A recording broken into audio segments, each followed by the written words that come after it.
biggest thing is still just to know that there are. But even before the hurricane made landfall, destructive winds lashed the Sunshine State. Officials reporting the most tornado warnings in a day on record. Here's what's left after a tornado destroyed a 10,000 square foot sheriff's facility in St. Lucie County. It happens in a flash. We're in the building not even 50 yards away, and it's here, it's gone. And there ain't nothing stopping that building coming down. So if your house is coming down on you, nothing's stopping it. In Fort Myers, one family was inside their home when a tornado ripped through their neighborhood. We all started going for the hallway. Didn't even make it there in time. Started choo-choo, and I heard a piece of glass crack, and it sucked the whole roof off, and I felt the thing suck me up, and I grabbed my kid and my wife and hunkered down. The storm also tore.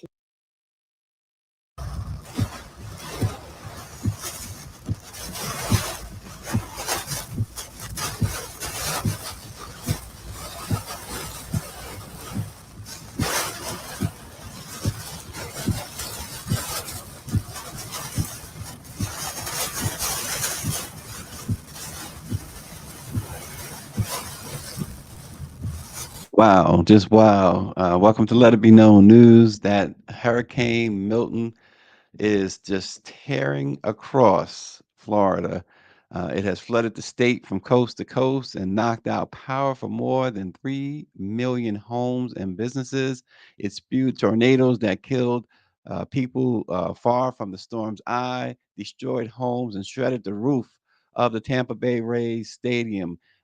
As you saw in the opening video there, see this storm's path is just incredible, devastatingly incredible. Milton did hit as a Category 3 storm near Sarasota, halfway down Florida's Gulf Coast. It spent the night slicing across the state, wakening but remaining a hurricane, or weakening, I should say, but remaining a hurricane. It's expected to exit into the Atlantic soon.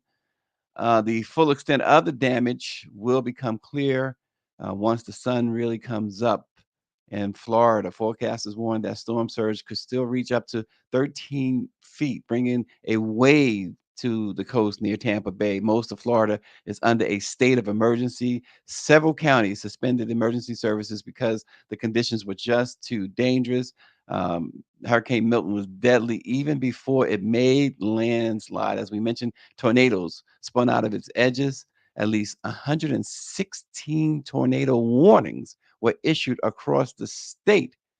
Tornadoes killed people in Fort Pierce on the East Coast, and search and rescue efforts continue in Fort Pierce and around Fort Pierce now. Florida has been hit by two deadly hurricanes now in 2 weeks. The number of storms in the region varies from year to year, but experts say that storms are turning into hurricanes more frequently because climate change is heating the oceans. Record hot water temperatures fueled Milton, which escalated from a tropical storm to a Category 5 in just one day.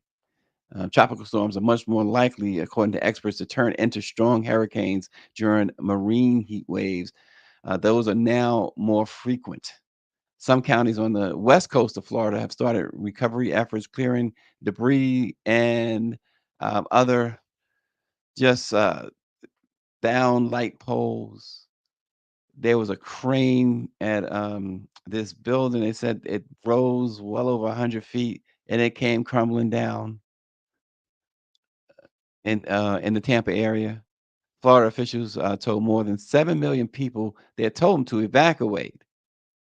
And that is 7 million people is about a third of the state. Florida has about 22 million residents.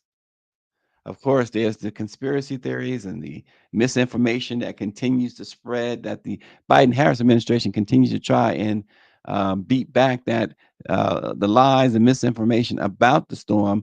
And one of the just more asinine things, Representative, and speaking of asinine, I guess the middle name of this person's probably Marjorie Taylor Asinine Green, posted on social media that they control the weather.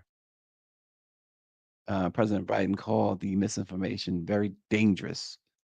About 11 million residents are now at risk of flash flooding.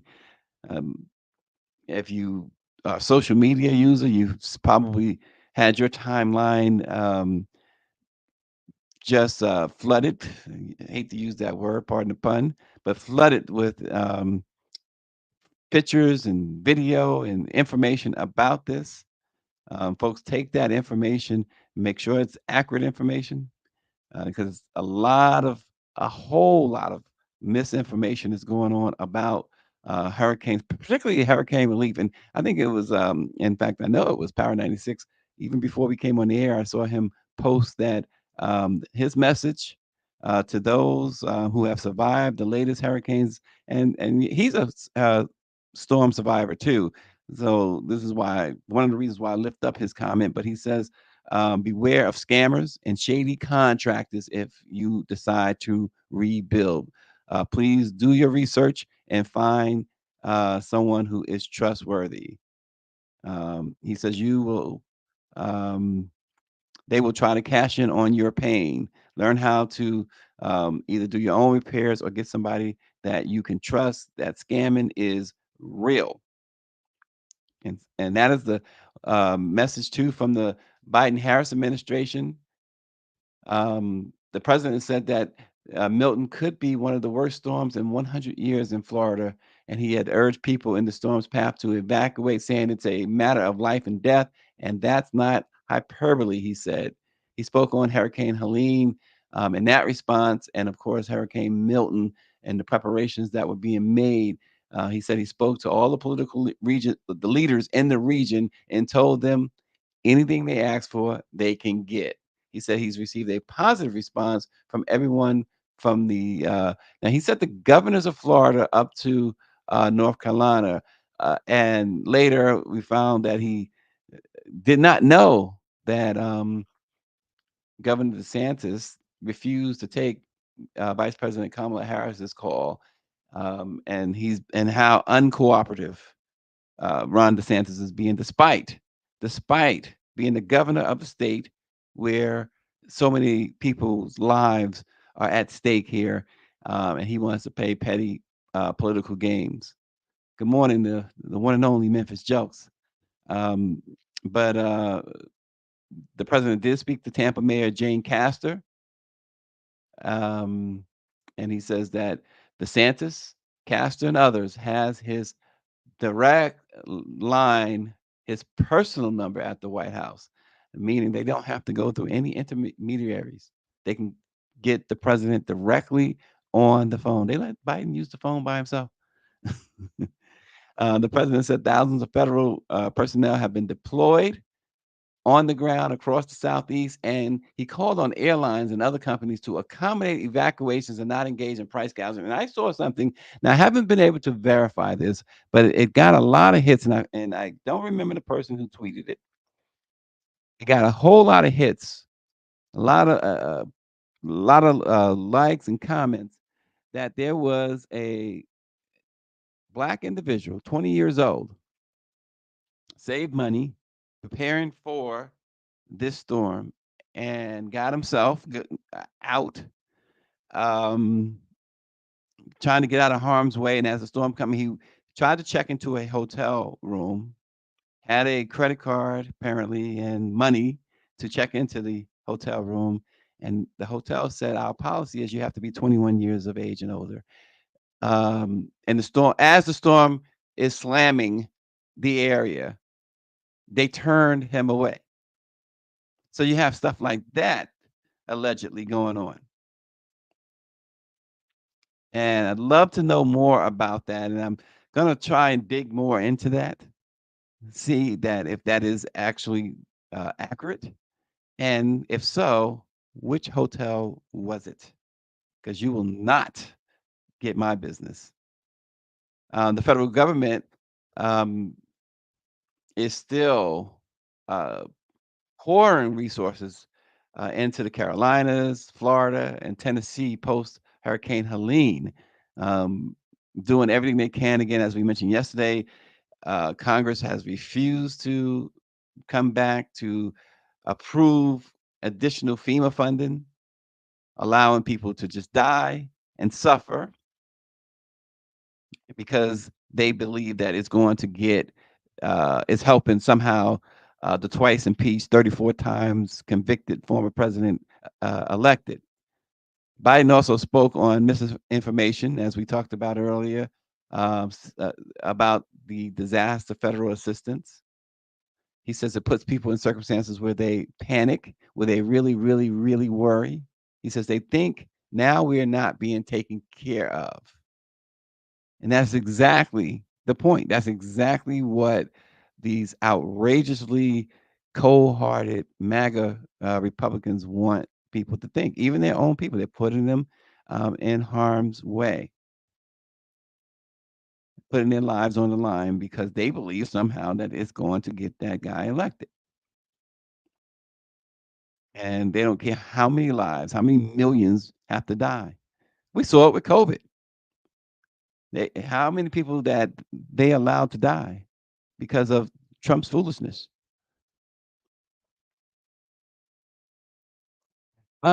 This next story, folks, as we move on, is really it's it's sort of disturbing, but when you put it in the context and think about Breonna Taylor, and people might initially think, what does this have to do with Breonna Taylor? Well, listen to this story, and you'll see the connection that at least this journalist is making, not trying to.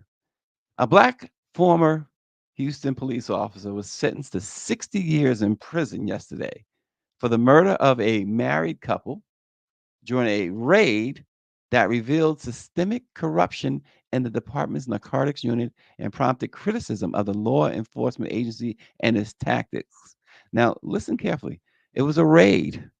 Gerald Goings was convicted. Um, this happened The raid happened on January 2019, and Dennis Tuttle, who was 59 years old, and Regina Nicholas, who was 58, the couple was shot along with their dog after officers burst into their home using a no knock warrant that didn't require them to announce themselves before entering. Prosecutors said Goings lied. He lied to get the search warrant approved and that his actions were part of a pattern of wrongful drug arrests and convictions of innocent individuals during his 34-year law enforcement career. And full stop. Did you hear the details there? A no knock warrant, Breonna Taylor. But more importantly, or just as importantly, not more, just they lied to get this. This is all facts from the Breonna Taylor case, and yet, those officers are not being held accountable. I mean, there's some federal uh charges that are very light compared to what Goings, and I'm not saying Goings that they should have went easy on this guy because he's black. I'm not saying they should have went easy on him at all. He probably got what he deserved. This according to prosecutors, this has been a pattern throughout his 34-year career. So there should be no mercy for this guy. But the same should apply to Breonna Taylor's situation. This guy, and Goings, this is where folks go wrong. You know what his favorite movie was? Training Day. Denzel Washington. You remember that? King Kong ain't got nothing. Yeah, that's this guy. He patterned himself after Denzel Washington's character in Training Day. And you remember how that ended. The only difference, Mr. Goings, is that Denzel was acting. That was a movie. What a movie your life is about to be. 60 years, the rest of your life as a former police officer who has done dirt to so many for so long. But the point is, um, where's the justice for Breonna Taylor? Where's the justice for Breonna Taylor? This is the exact same situation. And the RNG Power 96 has been up on this. He says that this guy has been extremely dirty. He is responsible for sending at least 100 individuals to prison. And yes, the Houston Forward Times did a great story about him. Black press, y'all. And so and that's the thing. So we can't. He's black. We're the black press. Houston Forward Times, really, really outstanding black newspaper, award-winning black newspaper. We, hey, you mess up, we got to take you to task. We got to hold you accountable.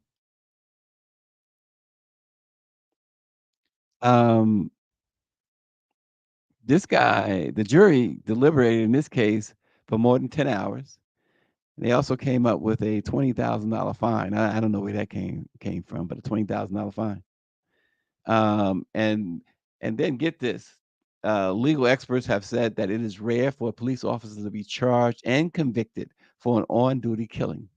No kidding.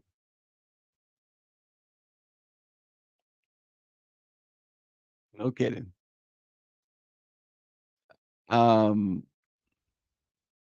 Ryan Tuttle sat on the witness stand in this case. Ryan Tuttle is the son of the victims. And he sat on the witness stand with a framed photograph of his parents and said his family was still waiting for answers from the now ex-police officer about why he targeted them. Reportedly, Goins never even looked at Tuttle at all while he was on the stand. And he didn't testify.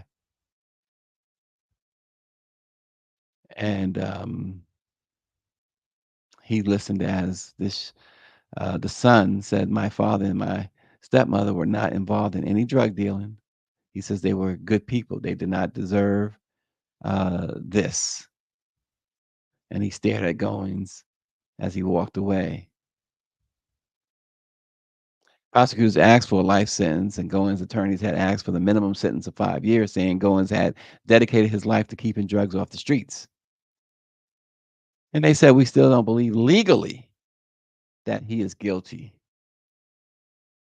Which is a very, see, that the wording on that is really interesting. They don't believe that he's legally guilty. And that's the thing. Shanae and I have this conversation a lot. The interpretations when it comes to law. And that's a slick word that his attorney threw in there. They don't believe that he's legally guilty. So are they conceding that he is guilty? But what they're saying is that they don't think that it should have been proven beyond a reasonable doubt. Because again, if you are acquitted, it doesn't make you innocent. And if you, obviously we've learned, especially when it comes to black folks, when you are found guilty, doesn't make you guilty. When you are convicted, doesn't make you guilty. But this it's, you want the same, and that's so here's the thing. So that is all most African Americans want, is good for the goose, good for the gander. They just want fairness.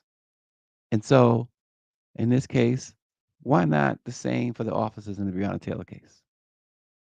Why not the same? And so we don't ask for much as a people, do we? Just fairness. It's not a lot to ask for fairness. Like you go play a game and you just say, play fair.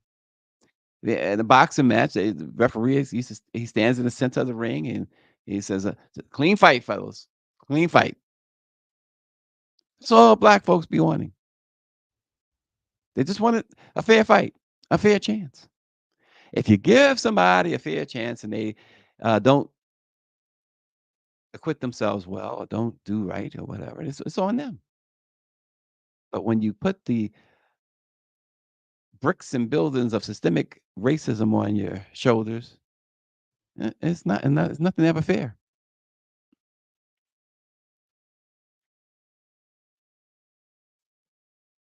I'd say that individual in that was overly made up. I'm sorry. I gotta say it. I mean, that's just too much makeup. That's just too much makeup for to go to court with. Come on. We can do better than that. That's way too much makeup, Power 96.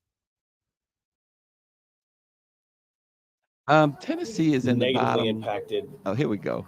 thousands ahead, of people's lives, including his own families. Gerald Goins has been a stain on the reputation of every honest cop in our community, a community that he terrorized through corruption worthy of the movie Training Day. He had throwdown weapons. He had throwdown drugs. Goins preyed on predominantly poor communities who may or may not have the resources to fight back. Their indictments remain quashed, but those investigations remain open on the other 10 members of Squad 15. Hope they hear me. We filed our notice of appeal. We think we have some. Squad 15, she says she hopes y'all hear her. It is, I'm sure, the hope of Houston residents that she makes good on that promise and go after the rest of Squad 15. Throw down weapons and throw down drugs. Did she mean throw away? You know, I don't know. A stash. He says that cop mainly targeted, and that's he mainly targeted black and brown men. A lot of those men are being released from prison. Some have had sentences up to 20 years. That cop arrested, yeah, and I'm glad you brought that out. It was the same cop that arrested George Floyd once. Remember, George Floyd is from Houston. Austin is chiming in. He says, put him under the jail along with his accomplice. Why do people say under the jail? Is there a place that's under the jail? Is there really a place? I think like maybe solitary or something. Is that what we really mean? Put them under the jail. That's when you know somebody's no good, when people start saying under the jail. That's what they're talking about with Diddy, right? Diddy, in fact, is going to be in court, by the way, Tuesday, I believe, next Tuesday. He's going to be in court. His children, his twin girls, and his sons, and his mother all visited him. They were able to finally visit with him, and they report that he's in good spirits, I guess. Really angry. There was a report that said that his lawyers is blaming the Department of Homeland Security for leaking the Cassie video. And his lawyers said that they immediately told the prosecutors and the FBI that they had gotten a call, apparently from CNN, for comment before they released the video. And they immediately alerted prosecutors. And his attorneys believe that his Department of Homeland Security, they believe that they wanted to create a frenzy for Sean Combs's arrest, which it did. It absolutely did. They said that they don't believe that Cassie did it. They said she did not have, according to Diddy's attorney, Cassie had no motive to release that video. And the only other entity was those who raided the home. He also, Diddy also complained in a court filing about how they treated his sons, pointing guns at them and putting them in handcuffs during the raid on his home in Los Angeles. He said that they ransacked his home in Miami and Los Angeles and in New York, and unnecessarily. And they were the only ones that could have leaked the tape. And they are looking for some sort of redress from the judge in the case to penalize the prosecution team. So Diddy is, and he's also, for the third time, and he's hoping that a third time is a charm, has filed a petition with the appellate court to have bail in this case. Now, he's also asked that he goes to, his trial is speedy. He wants to go to trial by April, and according to his attorneys, no later than May. And defendants have a right to a speedy trial, and they want to move this thing forward. It's also come out that he has indeed settled a couple more civil suits against him.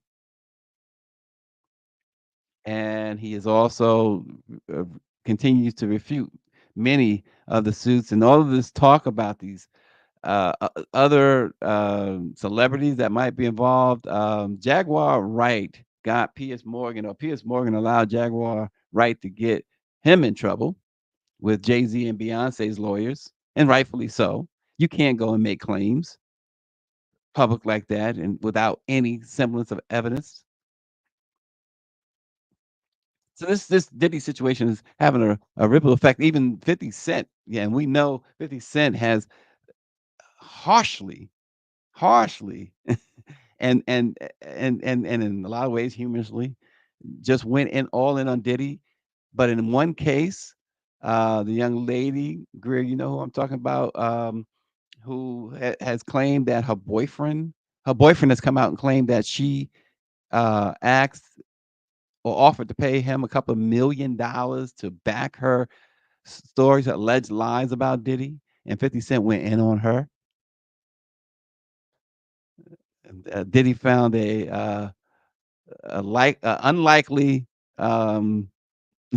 defender in that case. The enemy of my enemy is my friend.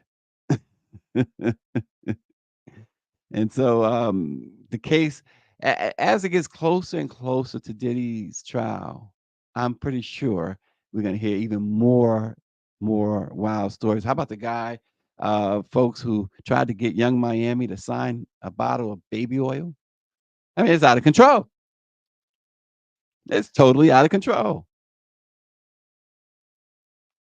I mean, leave that girl. Why would you bother her like that? Why would you do that to her? I mean, is there any evidence that she was a perpetrator at all? No, I've not heard that. I've not heard that. Don't harass the young lady. I don't know her. What is this? Carisha, please, or something like that. I don't know her stuff. I know she's very young. And what the heck was she doing with Diddy is another story at that age. Diddy's 50 some odd years old. But hey, that's what they do. Austin says the DA, Department of Homeland Security, did not assault that woman, and who cares about the condition of his spirit? You know, Austin is just going off over there. Austin hasn't been in the hot seat in a while. He hasn't sat. I guess he's been ducking me. He hasn't been sitting with me at all lately, and he's throwing bombs. Michelle Madison says, in other news, I received my book yesterday. It was in front of my door yesterday when I got home. Thank you, Michelle. But that's the update on Diddy. There's a headline that says that calls him the diddler. I see it almost every day. It's like the Drudge Report. The diddler. Like, these folks, come on. Again, let the court of law determine if he indeed is the diddler. Folks, so yesterday Greer had mentioned about voter suppression. And it's as real as you can imagine. Tennessee is in the bottom 5 states when it comes to voter turnout, and a new report from the Tennessee Holler newspaper finds that the state policy makes voting even harder for communities of color and disabled voters. The state's elections aren't competitive, according to voting rights nonprofit organized Tennessee. During the last midterm elections, more than half of races in the state were uncontested. While part of that can be attributed to the state's Republican leaning, the study found that racial gerrymandering also plays a role in diluting the power of Black and brown voters.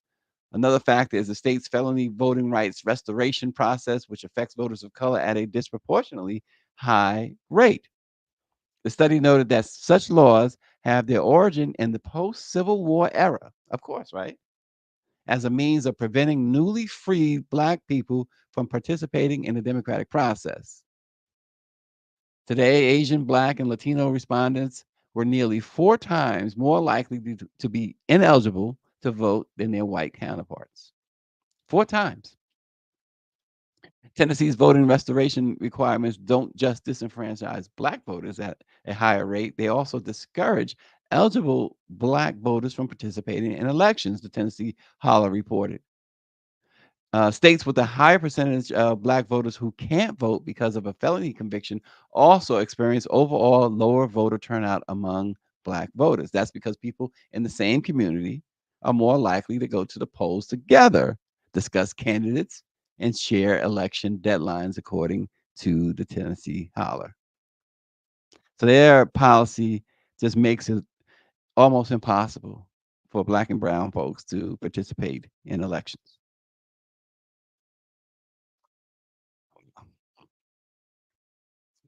Well, again, the South, Tennessee, and we're gonna stay in the South and go to Durham, North Carolina, with this next story, because they're getting ready to pay $1 million to 16 Black um, folks who were rejected from becoming firefighters after a test used to weed out job candidates was found to be discriminatory. Now they say unintentionally discriminatory. How do you be unintentionally discriminatory?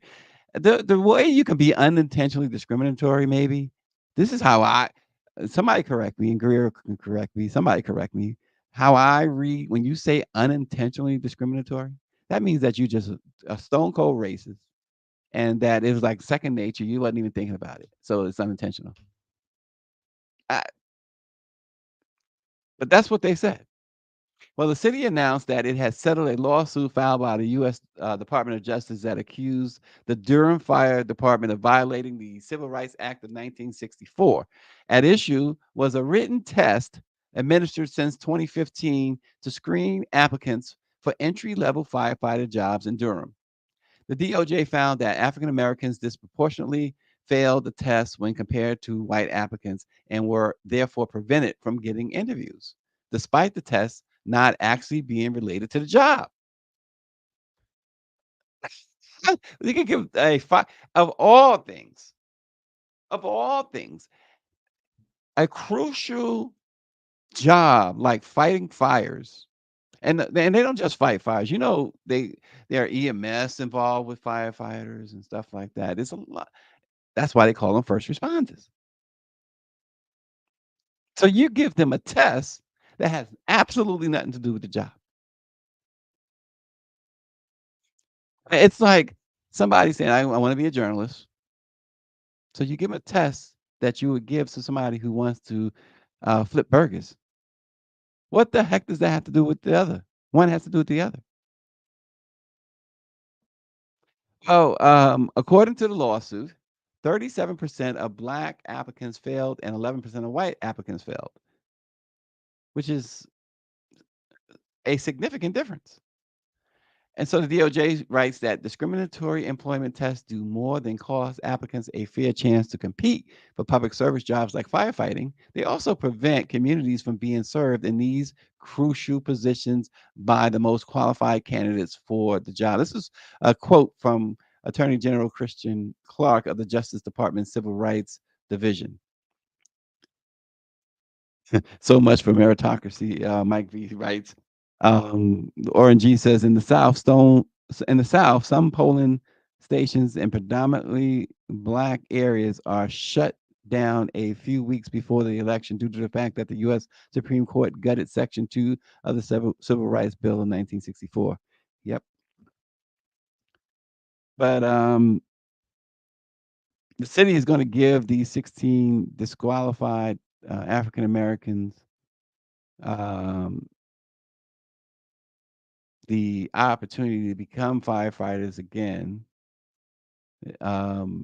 They are giving them the opportunity for prioritized hiring plus back pay from a $980,000 fund that's currently being established. So they're going to be able to split this approximately $1 million, 980,000, throw in 20,000, you got $1 million. The payouts will vary based on when the person applied. The city and the DOJ have agreed on the terms of the settlement, but a federal court still has to sign off on it. The city's also decided to hire a claims administrator to notify those who were affected. Now, why they don't have a claims administration already is beyond me. Cities smaller than Durham have claims administrators. So, according to the lawsuit, the 100-question multiple choice test, though, if you're interested, was developed by Fire and Police Solutions Incorporated and included 15 reading questions, 20 math questions, 20 writing questions, 15 map reading questions, 30 questions on interpersonal competency and human relations for 2 years, and an additional section added 28 reasoning questions. It's some it's some diabolical work here. It's very diabolical. They do to black folks. What they do to us? Y'all, we talked about reparations this week. I think after talking about it all, I want some reparations now. I think I want me some reparations. This stuff is giving me a headache. It's giving me flashbacks. You say flashbacks to what? I mean, I feel like it's time for reparations now. Michelle Madison says, I am so glad I tuned in to let it be known. She says, I wouldn't get this vital information from other media sources. This is just, and folks want to, once again, I just have to harken back to folks saying she ain't black. I heard she not black. It's like, wake up, wake up. There's songs about wake up, everybody. You know, I mean, Teddy Pendergrass. Wake up. People got to wake up. This is just a snippet of what goes on a daily basis. I mean, the Durham situation is. You go to New York. I mean, there was something there a couple of years ago with the black firefighters too. But you go to like New York City, and it's like Irish. It's like the police force, Irish.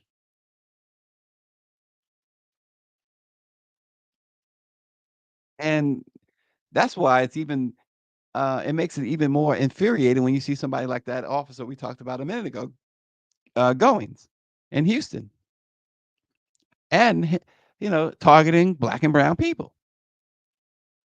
And not that they should be targeting anyone. You target criminals and criminals only. But it's not your job to murder even criminals. That's carrying out. That's being judge, jury, and executioner. It's to see this nonsense constantly. It shouldn't be an argument about reparations. Shouldn't be an argument at all. Shouldn't be a discussion. As I said, the study. I know what Mike V said about why a study is necessary. Only thing we should be studying is how to use the billions, trillions owed to black folks for reparations. That's the only thing we should need to be studying. Shoot. Who says this? Was it Dawn? She run me my money. just run it. Just run us our Dell. But land also, right? Exactly. All that land that was stolen from us. And well, it just goes back again to the fact that slave masters receive reparations. Slave masters, slave owners, 40 acres and a mule. They didn't even give us the broken down mule, let alone the 40 acres. They took, and when we got some acres, they took it.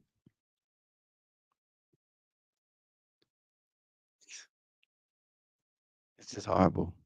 Folks, again, please go to our YouTube page, hit subscribe. We're gonna be taking our show on the road soon, so we're gonna be doing a lot of road stuff. and we want y'all to join us.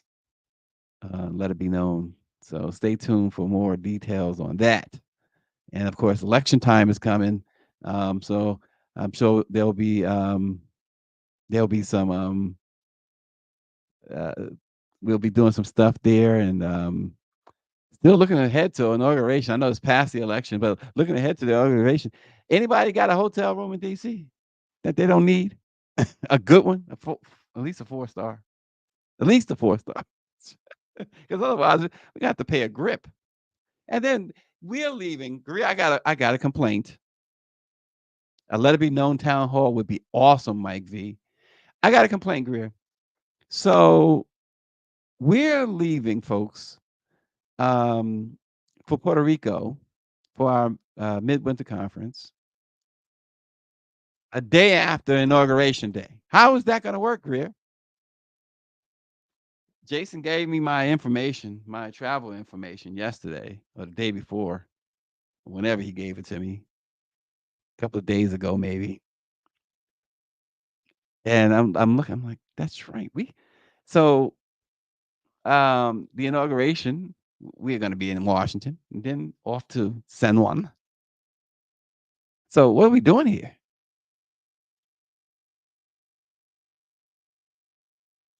I don't see the Tennessee Holler comments. Oh, the Tennessee Holler comments. All right, folks. We got a video for you, and then we out.